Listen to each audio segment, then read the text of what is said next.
Sonra Oğulcahan Atabayewa toplumun daşdöwrek we tebigat bilen tanışmak boýunça dürli amallar ýerine ýetirilýän otagyny berdi. Bu ýerde çağalara sahabatly türkmen topragy tebigatyň gözeligi barada dürli şekillen we suratlaryň üssü bilen görüň berilýär.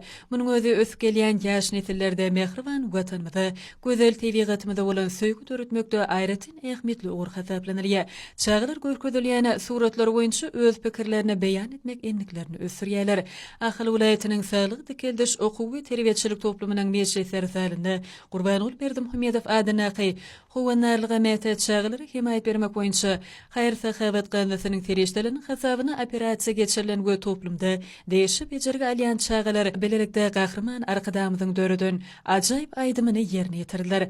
Munyň özi mümkinçiligi çäkli çağlaryň özleri hakynda edilýän alada çuňur hoşallygyň nişany bolup ýanglandy.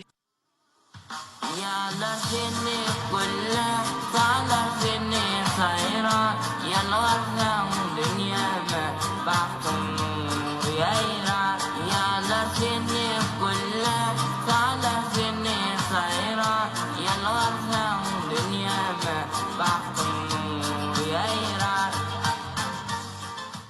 Bu ýerde bejerge alýan çağalaň enatalarynyň Lukman arkadamyza we hormatly prezidentde aýdýan hoşallyk sözleri çağalaň aýdym sözleri bilen utgaşyp bu ýerde ruh bilen ýagdaýyň emele gelmegini şertlendirdi.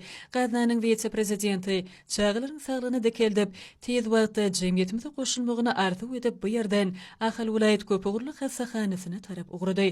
Oğulcahan Atabayewa köpügürlük hassahanynyň çağa dogurulýan bölüminiň intensiw otagyny bark gördi. Bu ýerde enilen saglygyny gorumak, saglyk neseleri kemale getirmek we dünýä inen çağalaň saglyk ýagdaýyny ýetigdil gödäwçilikde saklamak üçin ähli zerur mümkinçilikler döredilipdir.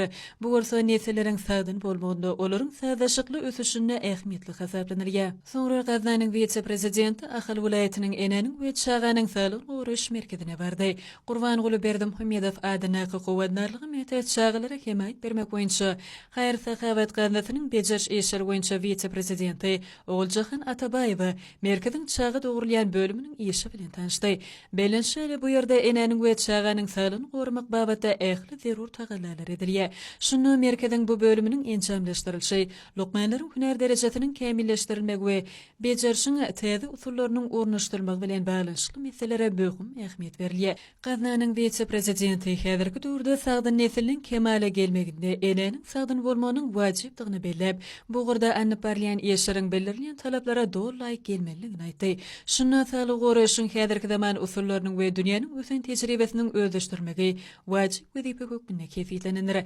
Bu ýerde ýeşleýän lukmanlar eneniň we çağanyň saglygyny goramak, nesilleriň sadaşykly ösüşini öpçün etmek ugruna ähli zerur mümkinçilikleriň döredilýändigi we bu meseleleriň döwletimiziň hemýeşelik üns merkezine saklanýany üçin Lukman arkadamyza we arkadaly gahrman serdarymyza bolan çuňur hoşallyklaryny beýan etdiler. Gaznanyň vice prezidenti ýurdumyzda çağalaň sadaşykly we sagdyn ösmekleri, olaryň häzirki zaman talaplaryna laýyk derejede bilim terbiýeli bolmak bilen baglanşykly meseleleň ähmiýetliligini belläp, şunyň ýaly asyl işi alp barýan lukmanlara munun beýlekde üstünlük arzuw etdi we bu ýerden ugrady.